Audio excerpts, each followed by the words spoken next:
आपको मालूम है शिव जी को धतूरा क्यों चढ़ाया जाता है?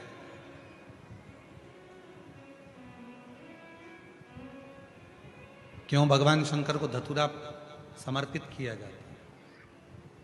एक धतूरा और उस धतूरे की भी लीला अलग अलग है। जैसे दवाई, कोई दवाई ऐसी रहती है उसको शहद के साथ में, जब आयुर्वेदिक दवाई है तो उसको शहद के साथ में घोल कर चाटा जाता है। कोई दवाई ऐसी रहती है उसको कुनकुने पानी से लिया जाता है। कोई दवाई ऐसी रहती है उसको दूध से लिया जाता है। कोई दवाई ऐसी रहती है कि उसको गुड़ के साथ लिया जाता है। कोई दवाई ऐसी रहती है कि डायरेक्ट उसको मुख में रखा जाता है। कोई दवाई ऐसी रहती है कि उसको गर्म पानी से लेते हैं। कोई दवाई ऐसी रहती है उसको ठंडे पानी से लेते हैं। धतूरे का भी एक नियम है, धतूरे का भी एक नियम है।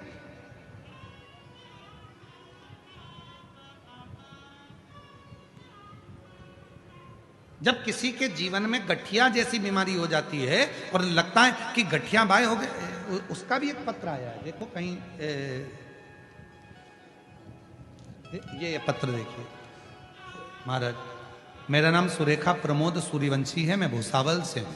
कहीं बैठी हो तो हाथ हिला सकती हैं। सुरेखा प्रमोद सूर्यवंशी। गुरुजी, 15 सालों से मुझे गठिया जैसी बीमारी थी। मेरे हाथ पैर ठंड के समय में टेढ़े हो जाते थे। 15 साल से ऐसा कोई डॉक्टर नहीं जिसका मैंने इलाज नहीं करवाया। सारे इलाज करा के थक गई, पर मेरा पांव और हाथ दोनों टेढ़ा हो जाता था। कहीं बैठी हैं क्या? आप ही हैं? आ जाओ, आ जाइए, आ जाओ। 15 साल से बीमारी थी, सारे डॉक्टरों का इलाज करा के थक गई। ठंड के दिनों में मेरे हाथ पीछे मुड़ जाते थे, पांव से मैं चल नहीं सकती थी, घर में पड़ी रहती थी। गुरुदेव, किसी के कहने पर तब मैंने शिव पर भरोसा कर शंकर भगवान पर आपके कहने पर धतूरा चढ़ाना प्रारंभ करा। और आपने कहा था धतूरे को फोड़कर उसमें थोड़ा सा बेलपत्र लगाकर शिव को जब समर्पित करोगी और तब बाबा देवाधिदेव महादेव की कृपा होकर तुम्हारा गठिया समाप्त हो जाएगा। और आज बाबा की कृपा से मैं गठिया के रोग से मुक्त हो गई और मेरा पूरा शरीर आज ठीक। औषधि वही है।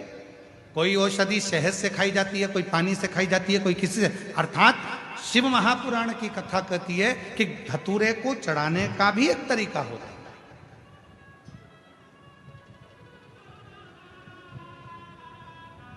धतूरे को चढ़ाने,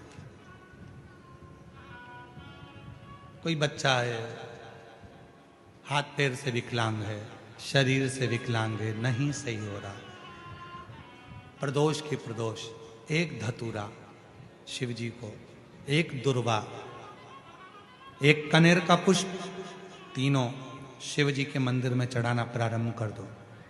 दुर्वा लाओ, पीसो। विकलांग है, चल फिर नहीं रहा है, डॉक्टर का भी इलाज चल रहा है, उसको वो दुर्वा पीस कर सुबह दोपहर शाम 3 बार उसको देना प्रारंभ करो। धीरे धीरे बच्चे की बुद्धि का विकास होगा और बच्चा एक दिन इतना एक्टिव हो जाएगा कि खुद उठने का प्रयास करेगा और हाथ पैर भी उसका काम करेगा, खुद करेगा। डॉक्टर का इलाज करवाते रहो।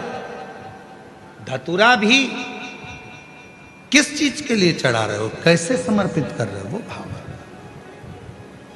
महाराज, कौन है जिसने शिव को अपशब्द नहीं कहा, पर शिव फिर भी समता का भाव ले, समता का। भगवान शंकर समता का भाव। और इसीलिए मेरे देवाधिदेव महादेव चंद्रदेव के लिए स्वयं चंद्रशेखर, चंद्रमौली, चंद्रेश्वर बनकर प्रकट